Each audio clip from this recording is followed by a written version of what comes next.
ભરૂચમાં ઠેર ઠેર આસ્થાભેર હનુમાન જયંતીની ઉજવણી કરાઈ હતી। કસક સ્થિત રોકડિયા હનુમાનજી મંદિરે ભક્તો દ્વારા 11,111 લાડુનો ભોગ હનુમાનજીને ધરાવવામાં આવ્યો હતો। આસ્થાભેર હનુમાન જયંતીની ઉજવણી કરાઈ હતી। આ અંગે હનુમાન જયંતીના પાવન પ્રસંગે ભરૂચ શહેરના વિવિધ હનુમાનજી મંદિરમાં અખંડ રામધૂન, સુંદરકાંડના પાઠ, હનુમાન ચાલીસાના પાઠ, હનુમાન યાજ્ઞ સહિતના ધાર્મિક કાર્યક્રમોનું આયોજન કરવામાં આવ્યું છે। આ પ્રસંગે ઘણી જગ્યાએ હનુમાન ભક્તો દ્વારા વિશેષ રૂપે ભંડારાનું પણ આયોજન કરવામાં આવ્યું છે। ભરૂચ શહેરમાં સવારથી જ વિવિધ રામદૂત હનુમાનજીના મંદિરમાં ભક્તોની ભીડ જોવા મળી હતી।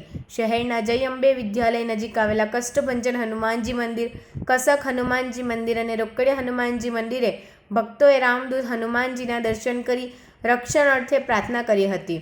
ઉલ્લેખનીય છે કે કસક સ્થિત રોકડિયા હનુમાનજી મંદિરે ભક્તો દ્વારા 11,111 લાડુનો ભોગ હનુમાનજીને ધરાવવામાં આવ્યો હતો।